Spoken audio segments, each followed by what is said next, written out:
નમસ્કાર મિત્રો, મની9 ગુજરાતીમાં આપનું સ્વાગત છે. હું છું દીપાલી. આવી ગઈ છું આજની અપડેટ લઈને. રોજ અમે પ્રયત્ન કરીએ છીએ કે આપના સુધી સવારથી સાંજ સુધીની જે પણ મહત્વની અપડેટ હોય, જે આપણા ખિસ્સાને અસર કરનારી છે, તે તમામ અપડેટ આપના સુધી હું પહોંચાડું. આજે પણ 4 એવા મહત્વપૂર્ણ સમાચારો છે કે જેની જાણકારી આપના સુધી પહોંચાડવા આવી છું. સાથે સાથે ઇન્સ્યોરન્સને લઈને પણ એક ખાસ રિપોર્ટ આપના માટે હું લઈને આવી છું. ઇન્સ્યોરન્સ અત્યારે ખૂબ જ જરૂરી છે. જો કે ઇરડાના જે સર્વે એક સામે આવ્યો છે, ચોંકાવનારો છે કે 95% લોકો પાસેથી હેલ્થ ઇન્સ્યોરન્સ સહિતની જે ઇન્સ્યોરન્સને લગતું જે સુરક્ષા કવચ છે તે નથી. આ કેટલું જરૂરી છે અને જ્યારે તમે ઇન્સ્યોરન્સ લેવા જાઓ છો, હવે લોકોમાં જાગૃતતા આવી રહી છે. જ્યારે જ્યારે તમે ઇન્સ્યોરન્સ લેવા જાઓ ત્યારે કઈ કઈ બાબતોનું તમારે ધ્યાન રાખવું જોઈએ. ડોક્યુમેન્ટ પર સાઇન કરતી વખતે કઈ બાબતોનું ધ્યાન રાખવું જોઈએ. તેનો એક મની9 ગુજરાતી તરફથી એક સર્વે પણ તૈયાર કરવામાં આવ્યું છે. તેના વિશે હું અંતમાં આપને ડિટેલ આપીશ, પરંતુ તે પહેલા આજના જે 4 મહત્વપૂર્ણ સમાચારો છે તે આપની સાથે શેર કરીશ. પરંતુ હા, તમે આવા જ મહત્વના સમાચારો જાણવા માટે અને રોજિંદી અપડેટ મેળવવા માટે અને ઇન્ટરેસ્ટિંગ ન્યૂઝ મેળવવા માટે કે જે આપના ખિસ્સા પર સીધી અસર કરનારા છે, તેવા ન્યૂઝ ડેલી મેળવવા માટે, ડેલી અપડેટ માટે મની9 ગુજરાતીને ફોલો કરવાનું, તેને સબસ્ક્રાઇબ કરવાનું ના ભૂલો. અને સાથે તમે ગૂગલ પ્લે સ્ટોર પરથી મની9ની એપને પણ ડાઉનલોડ કરી શકો છો. તો ચાલો હવે શરૂઆત કરીએ આજના મહત્વપૂર્ણ સમાચારોથી. તો આજે સૌથી પહેલા સમાચાર છે મોંઘવારીને લગતા. આપને ખ્યાલ જ હશે કે હવે ચૂંટણીઓ આવી રહી છે, ત્યારે સરકાર મોંઘવારીને કંટ્રોલમાં કરવા માટે ખૂબ જ પ્રયત્નો કરી રહી છે. પહેલા ડુંગળી ટામેટાના ભાવને કંટ્રોલમાં કરવા માટેના પ્રયત્નો કરવામાં આવ્યા હતા. જે ઘઉંનો લોટ કે જે દેશમાં સૌથી વધુ વપરાય છે, તે સસ્તા ભાવે લોકોને મળી રહે તે માટે થઈને સરકારે પ્રયત્ન કર્યા. ચણાને લઈને કે મગની દાળની વાત હોય, તેના સમાચારો ડેલી હું આપને આપતી રહી છું. પરંતુ હવે ચોખામાં જે રીતનો ભાવ વધારો જોવા મળી રહ્યો છે, 12%ની આસપાસનો ભાવ વધારો ચોખામાં જોવા મળી રહ્યો છે અને તે સીધી જ ખાદ્ય મોંઘવારી પર અસર કરે છે. હવે ચોખામાં જે મોંઘવારી જોવા મળી રહી છે તેને કંટ્રોલમાં કરવા માટે સરકાર પ્રયત્ન કરી રહી છે.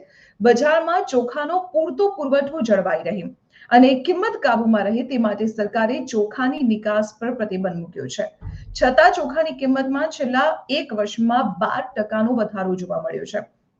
આટલા ઊંચા ફુગાવાને કારણે હવે સરકારની ચિંતા સતત વધી રહી છે, કારણ કે ભારતનો એક ભાગ એવો છે કે જેનું મુખ્ય મુખ્ય ખોરાક જ ચોખા છે. મોટા પ્રમાણમાં ચોખાનો ઉપયોગ થતો હોય છે. ત્યારે ચોખાની કિંમતોમાં વધારો થવો એટલે કે સીધી રીતે ખાદ્ય મોંઘવારી ઉપર તેની અસર થવી. સરકારે ચોખા ઉદ્યોગના સંગઠન સાથે આજે બેઠક કરી છે અને ચોખાની જે છૂટક કિંમત છે તેને ઘટાડવાની સૂચના આપી છે. ચોખાની નફાખોરીને ડામવા માટે સરકારે જે ઉદ્યોગોના સંગઠન છે તેને છૂટક કિંમત ઘટાડવાના પગલા ભરવાની સૂચના આપી છે. અત્યારે જથ્થાબંધ બજારમાં ચોખાની જે સરેરાશ કિંમત છે તે 38 રૂપિયા છે અને ગયા વર્ષે આ સરેરાશ કિંમત 32 રૂપિયા હતી. ગયા વર્ષના ડિસેમ્બરમાં, એટલે કે આ મહિનાની જ વાત કરીએ, ગયા વર્ષે ડિસેમ્બર મહિનામાં 1 કિલો ચોખાની કિંમત 37 રૂપિયા હતી.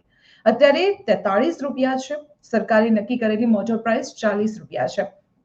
સરકારે જે આ સંગઠનો સાથે આજે બેઠક કરી છે, ઉદ્યોગના સંગઠન સાથે, તેમાં સ્પષ્ટ રીતે કહી દીધું છે કે ચોખાની વાસ્તવિક છૂટક કિંમત અને મહત્તમ છૂટક કિંમત વચ્ચે વધુ તફાવત છે અને આ તફાવત ઘટાડવાની જરૂર છે. એટલે કે છૂટક જે જથ્થો છે ચોખાનો, તેની કિંમતો ઘટાડવા માટેની સીધી સૂચના આપી દેવામાં આવી છે. હવે આ તો વાત થઈ ચોખાની, પરંતુ ચોખાની સાથે સાથે મસાલાની મોંઘવારી પણ લોકોને અસર કરી રહી છે, કારણ કે દેશમાં મસાલાનું જે ઉત્પાદન થતું હોય છે અને તેનો ઉપયોગ થતો હોય છે, મોટા પ્રમાણમાં થતો હોય છે. કહેવાય છે કે ભારતીયો ખાવા પીવાના શોખીન અને તેમાં પણ ચટપટું ખાવાના શોખીન છે. એટલે મસાલાનો ઉપયોગ મોટા પ્રમાણમાં થતો હોય અને મસાલાની મોંઘવારી જો 22%ના દરે વધતી હોય તો સીધી અસર તેની થાળી ઉપર, થાળીની કિંમત ઉપર પડવાની છે અને તે છેવટે ખાદ્ય મોંઘવારીમાં વધારો જ કરશે. એટલે કે મસાલાનો ભાવ છૂટક બજારમાં 1% સુધી વધવાની શક્યતાઓ જોવાઈ રહી છે. તેના કારણો પણ છે કે વાવેતરમાં હવે ઘટાડો થયો છે. ઘણા જિલ્લાઓમાં જે મસાલાનું વાવેતર થતું હોય છે તેમાં જીવાતની સમસ્યા પણ ઊભી થઈ છે. ઉત્પાદન ઘટવાથી જીરું, હળદર, લાલ મરચું અને મરી સહિતના જે મસાલાના ભાવ છે તે વધવા લાગ્યા છે. સરકારી આંકડાઓ પણ ચોંકાવનારા છે. તેમાં મસાલાનો ફુગાવાનો દર છે તે છેક જુલાઈ મહિનાથી 22%ની ઉપર છે. એટલે આ કહી શકાય કે ખાદ્ય બકેટ, જે મોંઘવારીનું, જે ખાદ્ય વસ્તુઓનું જે બકેટ છે, તેમાં મસાલાની જે મોંઘવારી છે એ સૌથી વધુ જોવા મળી રહી છે, 22%ના દરે. અને આ પણ સરકાર માટે એક ચિંતાનો વિષય જોવા મળી રહ્યો છે. હવે અન્ય સમાચાર ઉપર નજર કરીએ અને તે સમાચાર છે ઇન્કમ ટેક્સ રિટર્નને લગતા. ચોંકાવનારો આંકડો સામે આવ્યો છે ઇન્કમ ટેક્સને લઈને. 140 કરોડની વસ્તી છે ભારતની, પરંતુ 140 કરોડમાંથી ટેક્સ કેટલા લોકોએ ભર્યો છે તેનો આંકડો જો આપ જાણશો તો ચોંકી જશો. સરકાર દ્વારા આજે સંસદમાં જે સત્ર દરમિયાન રિપોર્ટ રજૂ કરવામાં આવ્યો છે ને તે રિપોર્ટ પ્રમાણે 3% લોકો પણ એવા નથી, 140 કરોડની વસ્તીમાંથી 3% લોકો પણ એવા નથી કે જેમને ટેક્સ ભર્યો હોય. આ આંકડા નાણાકીય વર્ષ 22-23 ના છે. આપણે જણાવી દઉં કે માર્ચ 2024 ઇન્કમ ટેક્સ રિટર્નની જે વાત છે એમાં 140 કરોડ લોકો અને ઇન્કમ ટેક્સ રિટર્ન ફાઇલ કરનારાનો જે 3%થી ઓછી વસ્તી છે તેનો આંકડો છે તે ખૂબ જ ચોંકાવનારો છે. આંકડો છે માત્ર 7.5 કરોડ. એટલે કે 140 કરોડ લોકોમાંથી માત્ર 7.5 કરોડ લોકોએ જ ઇન્કમ ટેક્સ રિટર્ન ફાઇલ કર્યા છે અને તેમાંથી પણ ટેક્સ ભરનારા લોકો ઘણા ઓછા છે. 5% વસ્તી આઈટી રિટર્ન ફાઇલ કરી છે આ વખતે. નવાઈની વાત એ છે કે 140 કરોડ લોકોમાંથી ટેક્સ ભરનારા 3% પણ નથી. સરકારે સંસદમાં આજે આ વિગતો સોંપી હતી. નાણાકીય વર્ષ 22-23 માટે કુલ 7 કરોડ 40 લાખ જેટલા લોકો છે કે જેમને આઈટી રિટર્ન ફાઇલ કર્યા છે અને આમાંથી પણ 5 કરોડ 17 લાખ લોકોએ એક પણ રૂપિયાનું ટેક્સ નથી ભર્યો. ટેક્સ ભરનારા લોકોની સંખ્યા 140 કરોડ લોકોની સામે માત્ર 2 કરોડ 23 લાખ 93,891 જ છે. જો કે આ પણ થોડાક છેલ્લા સમયથી વધારો થયો છે ઇન્કમ ટેક્સ રિટર્ન ફાઇલ કરનારા લોકો. સરકાર ઇન્કમ ટેક્સ રિટર્ન ફાઇલ કરવા માટે લોકોમાં જાગૃતતા લાવવાના પ્રયત્ન કરી રહી છે. મની9 પણ સતત લોકોને કહી રહ્યું છે કે સમયસર તમારું ઇન્કમ ટેક્સ રિટર્ન ફાઇલ કરો, નહીં તો તમે આઈટીની રડારમાં આવી શકો છો અને પછી છેવટે તમારે મોટી પેનલ્ટી ચૂકવવી પડી શકે છે. એટલે જો આઈટીની રડારમાંથી આપ બચવા માંગો છો તો સમયસર ઇન્કમ ટેક્સ રિટર્ન ફાઇલ કરો. હવે સોનામાં રોકાણની જે સુવર્ણ તક આવી છે મારે તેની વાત કરવી છે. મેં થોડા દિવસ પહેલા જ આપને આના વિશે અગાઉથી જાણકારી પણ આપી દીધી હતી કે સોવરિન ગોલ્ડ બોન્ડ જે સરકાર દ્વારા સરકારનું આ છે અને આરબીઆઈ સરકાર મારફતે તેને જાહેર કરતી હોય છે. હવે તેની જે ત્રીજી સ્કીમ છે, ત્રીજી સિરીઝ, તે શરૂ થઈ ગઈ છે ગઈકાલથી 18 તારીખથી અને તે 22 ડિસેમ્બર સુધી તમે તેમાં રોકાણ કરી શકશો. અને જો કદાચ તમે આ 2-3 દિવસમાં ચૂકી જાઓ તો ટેન્શન ના લેતા, તમારા માટે ચોથી સિરીઝ પણ આવી રહી છે ફેબ્રુઆરીમાં. તો સરકારની જે સોવરિન ગોલ્ડ બોન્ડની સ્કીમ છે એસજીબી સ્કીમ, તેની ત્રીજી સિરીઝ ખુલી ગઈ છે સોમવારે. 22 ડિસેમ્બર સુધીમાં તમે તેમાં રોકાણ કરી શકો છો. ચાલુ નાણાકીય વર્ષની ચોથી સિરીઝ આવી રહી છે ફેબ્રુઆરી 2024માં. જો તમારી ઈચ્છા ગોલ્ડ બોન્ડમાં રોકાણ કરવાની હોય તો તમે આ ત્રીજીમાં ચૂકી જાઓ તો 2 મહિના પછી ચોથી સિરીઝમાં પણ રોકાણ કરી શકો છો.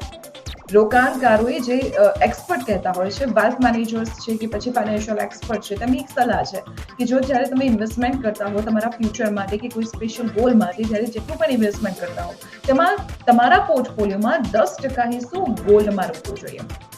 તમે ફિઝિકલ ગોલ્ડમાં પણ ઘણા લોકો રોકતા હોય છે અને ભારતમાં તો તેની પ્રથા છે કે સોનું એક સુરક્ષિત રોકાણ તરીકે માનવામાં આવતું હોય છે અને તેમાં લોકો દાગીના પણ ખરીદી કરતા હોય છે, પરંતુ તેમાં કહી શકાય કે દાગીનામાં તમારે ગળામણ આપવું પડતું હોય છે, મેકિંગ ચાર્જ જેને કહેવાય છે. પછી તેને સુરક્ષિત રાખવા માટે તમે બેંકમાં લોકર ખોલાવો છો અને તેમાં પણ તમારે લોકરનો ચાર્જ ચૂકવવો પડતો હોય છે. તે ચોરી થઈ જવાની શક્યતાઓ રહેતી હોય છે. આ બધાથી અલગ તમે ડિજિટલ ગોલ્ડ ખરીદી શકો છો અને તેમાં પણ સરકારની આ સ્કીમ છે એટલે તેની સિક્યુરિટી કે શ્યોરિટીની વાત હોય છે. કોઈ જોખમ નથી હોતું, કોઈ રિસ્ક ફેક્ટર નથી હોતું અને તેમાં તમને વાર્ષિક 2.5% વ્યાજ પણ મળતું હોય છે, જે 6 મહિને તમારા ખાતામાં જમા થતું હોય છે. હા, તેનો લોકિન પીરિયડ 5 વર્ષનો છે અને મેચ્યોરિટી પીરિયડ 8 વર્ષનો છે. એટલે તમે 8 વર્ષે તમારી જે ઇન્વેસ્ટમેન્ટ હશે તે મેચ્યોર થઈ જશે અને તમે જો 8 વર્ષ પહેલા પૈસા ઉપાડવા માંગતા હો તો તેનો લોકિન પીરિયડ 5 વર્ષનો છે. એટલે તમે 5 વર્ષ પછી તેમાંથી પૈસા તમારા ઉપાડી શકો છો. આપણે એ પણ જણાવી દઉં કે વર્તમાન ગોલ્ડ બોન્ડમાં 1 યુનિટની કિંમત અત્યારે જો આપણે જણાવી દઉં કે એસજીબીની ત્રીજી સિરીઝમાં 1 ગ્રામની કિંમત 6,199 રૂપિયા નક્કી કરવામાં આવી છે. માર્કેટ કરતા તેમાં ઓછા કિંમતની ઓફર કરવામાં આવતી હોય છે અને તેમાં પણ જો તમે સોવરિન ગોલ્ડ બોન્ડ પરચેસ કરવા માટે ઓનલાઈન અરજી કરો છો તો એક્સ્ટ્રા તમને ડિજિટલ પેમેન્ટ પર 50 રૂપિયાનું ડિસ્કાઉન્ટ આપવામાં આવે છે. એટલે કે ડિસ્કાઉન્ટ બાદ 1 યુનિટ તમને આ ત્રીજી સિરીઝમાં 6,149 રૂપિયામાં પડશે. અગાઉ સપ્ટેમ્બર 2023ની જે બીજી સિરીઝ કરતા અત્યારની સિરીઝમાં સોનાનો ભાવ પ્રતિ ગ્રામ 276 રૂપિયા વધી ગયો છે. સપ્ટેમ્બર સિરીઝમાં 1 ગ્રામની કિંમત 5,873 રૂપિયા હતી. સોનામાં અત્યારે તેજીનો માહોલ પણ જોવા મળી રહ્યો છે. છેલ્લા એક વર્ષમાં રૂપિયામાં 15.92%, જ્યારે ડોલરના સંદર્ભમાં 13.88% રિટર્ન જોવા મળ્યું છે. સોનું છેલ્લા એક મહિનામાં 4.2% વધી ચૂક્યું છે. છેલ્લા 2 નાણાકીય વર્ષમાં સોવરિન ગોલ્ડ બોન્ડમાં સરેરાશ 20%નું રિટર્ન પણ મળ્યું છે.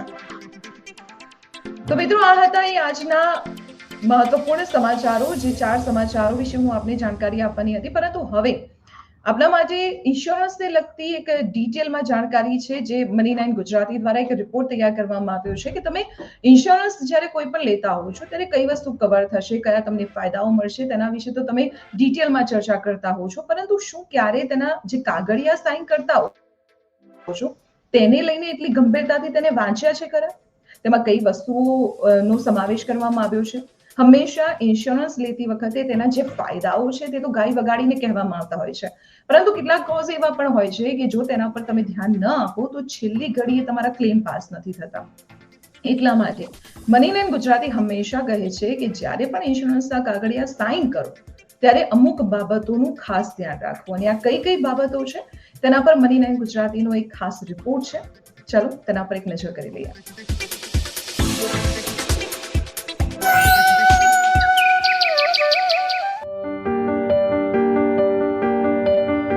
નૂર હેલ્થ ઇન્સ્યોરન્સ પોલિસી ખરીદવા માંગતી હતી, પરંતુ તેને તેના વિશે વધુ ખબર ન હતી. આ કારણે તેણે ઘણી હેલ્થ ઇન્સ્યોરન્સ પોલિસીના પાના ફેરવ્યા, પરંતુ પોલિસીના લાંબા લચક terms and conditions, fine print અને જટિલ શબ્દો જોઈને નૂરે આખરે હાર માની લીધી. આ જ કારણ છે કે નૂર જેવા ઘણા લોકો છે જેઓ હેલ્થ ઇન્સ્યોરન્સ પોલિસી વાંચવાનું ટાળે છે. હેલ્થ ઇન્સ્યોરન્સ એક્સપર્ટ ભક્તિ રસેલ કહે છે કે પોલિસી લેતી વખતે coverage, premium, policy limit, claim, renewal અને ટર્મિનેશનની પ્રક્રિયાને સમજવી ખૂબ જ જરૂરી છે. પોલિસી બ્રોશરથી આગળ વધીને આપણે તેમાં લખેલી શરતો અને શબ્દો પર ખૂબ જ ધ્યાન આપવું જોઈએ. પોલિસી વિશે જાણવા માટે તમે કી ડેફિનેશન સેક્શનથી શરૂ કરી શકો છો. આમાં પોલિસીમાં ઉપયોગમાં લેવાતા દરેક શબ્દ વિશે વિગતવાર માહિતી આપવામાં આવી હોય છે. હેલ્થ ઇન્સ્યોરન્સ પોલિસીને વધુ સારી રીતે સમજવા માટે તમારે પોલિસીમાં આપેલા કેટલાક સેક્શન અથવા કેટલાક પોઈન્ટ્સને વાંચવા પડશે, જે તમને જણાવશે કે મેડિકલ જરૂરિયાતના સમયે હેલ્થ ઇન્સ્યોરન્સ પોલિસી તમારા માટે કેટલી કામ આવશે. સૌપ્રથમ વાત કરીએ પોલિસીના કવરેજ ડિટેલ્સ વિશે. કવરેજ સંબંધિત માહિતીમાં ઘણી બધી બાબતો છે, જેમ કે વેઇટિંગ પીરિયડ, કવર થનારી બીમારીઓ વગેરે. તેના પર ધ્યાન આપવું ખૂબ જ જરૂરી છે. વેઇટિંગ પીરિયડ પર ધ્યાન આપો, કારણ કે પોલિસી ખરીદતી વખતે તમને તરત જ આવરી લેવામાં આવશે નહીં. 3 પ્રકારના વેઇટિંગ પીરિયડ્સ હોય છે, તો ચાલો જાણીએ તેના વિશે. પહેલું છે ઇનિશિયલ વેઇટિંગ પીરિયડ. લગભગ તમામ હેલ્થ ઇન્સ્યોરન્સ પોલિસીમાં 1 મહિનો અથવા તો 30 દિવસનો વેઇટિંગ પીરિયડ હોય છે. આ સમય દરમિયાન તમે એક્સિડન્ટ એટલે કે અકસ્માત સાથે જોડાયેલ ક્લેમ સિવાય બીજો કોઈ ક્લેમ નથી કરી શકતા. બીજા નંબરે આવે છે પહેલાથી અસ્તિત્વમાં રહેલા રોગો માટે waiting period. Health insurance plan લેતી વખતે જો તમને ડાયાબિટીસ, બ્લડ પ્રેશર જેવી કોઈ બીમારી હોય તો તેને પ્રી એક્ઝિસ્ટિંગ ડિસીઝ કહેવામાં આવે છે. આવા કિસ્સામાં આને લગતા ક્લેમ પોલિસીનો નિર્ધારિત સમય પસાર થયા બાદ જ સ્વીકારવામાં આવશે. વીમા નિયમનકાર ઈરડા અનુસાર આ સમયગાળો 48 મહિનાથી વધુ ન હોઈ શકે. ત્રીજો છે સ્પેશિયલ બીમારી માટે વેઇટિંગ પીરિયડ. કેટલીક ઇન્સ્યોરન્સ પોલિસીમાં અમુક બીમારીઓ અને ઓપરેશન, જેમ કે જોઈન્ટ રિપ્લેસમેન્ટ સર્જરી માટે 3 વર્ષ, મોતિયાના ઓપરેશન અને કિડની ફેલ્યોરને કવર કરવા માટે 2 વર્ષનો વેઇટિંગ પીરિયડ હોય છે. આ બીમારીઓ અને ઓપરેશન સાથે જોડાયેલા કોઈ પણ ખર્ચ આ પીરિયડ પૂરો થયા બાદ જ કવર કરી શકાય છે. વેઇટિંગ પીરિયડ પછી તમારે એ તપાસ કરવી જોઈએ કે તમારી પોલિસીમાં કઈ બીમારીઓની સારવાર કવર થઈ રહી છે અને કઈ બીમારીઓનો સમાવેશ કરવામાં નથી આવ્યો. કેટલીક બાબતો સામાન્ય રીતે પોલિસીમાંથી બહાર રાખવામાં આવે છે, જેમાં adventure sports, cosmetic, weight loss surgery દરમિયાન થતી ઈજાઓનો સમાવેશ થાય છે. પોલિસીમાં આગળ જે વાત પર તમારે ધ્યાન આપવું જોઈએ તે છે પોલિસીની લિમિટ અથવા સબ લિમિટ, જેનાથી તમને જાણ થશે કે કોઈ બીમારીની સારવાર કે મેડિકલ સર્વિસ માટે ઇન્સ્યોરન્સ કંપની મહત્તમ કેટલી રકમ ચૂકવશે. જો તમે આ લિમિટને અવગણશો તો તે તમારું ખિસ્સું ખાલી કરાવી શકે છે. પોલિસીમાંથી તમારી તમામ સબ લિમિટ તપાસો. આ સબ લિમિટ હોસ્પિટલના રૂમનું ભાડું, એમ્બ્યુલન્સ કવર અને હોસ્પિટલમાં દાખલ થયા પહેલા અને પછીના ખર્ચને આવરી લે છે. પોલિસી ખરીદતી વખતે એ પણ તપાસો કે પ્રીમિયમ ક્યારે ચૂકવવાનું છે, એટલે કે પ્રીમિયમ વાર્ષિક ચૂકવવાનું છે કે માસિક. નો ક્લેમ બોનસ સંબંધિત નિયમો અને પ્રીમિયમ ચૂકવવામાં વિલંબ થાય તો થનારા નુકસાન વિશે પણ જાણી લો. ઉપરાંત એ પણ તપાસો કે પોલિસીમાં કો પેમેન્ટ ક્લોઝ છે કે કેમ.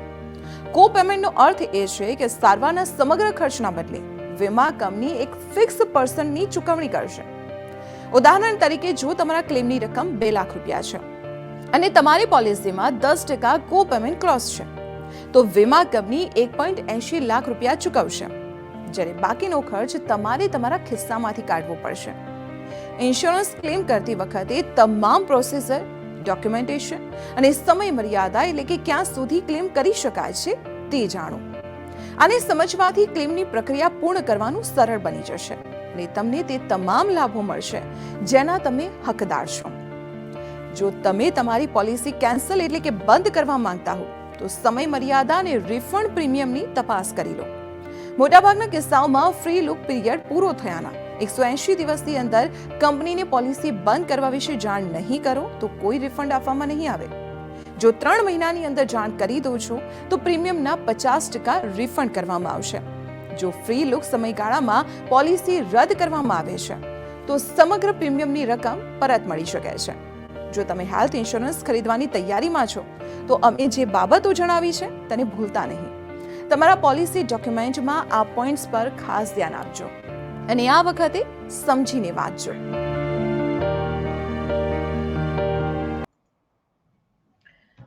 તો મિત્રો, આપ સમજી ગયા હશો કે જ્યારે પણ તમે કોઈ ઇન્સ્યોરન્સ લેવા જાઓ, વીમા પોલિસી એજન્ટ પાસેથી લો કે ડાયરેક્ટ લો કે પછી ઓનલાઈન લો, પરંતુ કઈ કઈ બાબતોનું તમારે ધ્યાન રાખવું, તેનું ડોક્યુમેન્ટેશન, જે લિમિટ છે, તે તમામ બાબતોમાં તમારે ધ્યાનથી તેના ક્લોઝ વાંચવા પડશે, નહીતર તમારે જરૂરિયાતના સમયે તમારો ક્લેમ પાસ નહીં થાય. તો મિત્રો, આવી જ રીતે દરરોજ હું આપની સાથે જોડાઈશ અને રોજિંદી અપડેટ આપના સુધી પહોંચાડવાનો પ્રયત્ન કરીશ. જો આપના મનમાં અમારા આ કાર્યક્રમને, આ ન્યૂઝ બુલેટિનને લઈને કોઈ સવાલ હોય કે કોઈ સજેશન હોય તો કમેન્ટ બોક્સમાં ચોક્કસ જણાવી શકો છો. તો ફરી એકવાર હું આપને જણાવી દઉં કે આપના કિસ્સાને લગતી, ફાઇનાન્સને લગતી કોઈ પણ મહત્વપૂર્ણ બાબતની આપને જાણકારી જોઈતી હોય તો મની9 ગુજરાતીને ફોલો કરો, સબસ્ક્રાઇબ કરો અને હા, ગૂગલ પ્લે સ્ટોર પરથી મની9 ગુજરાતીની એપને ડાઉનલોડ કરો. અત્યારે આપશો રજા. નમસ્કાર.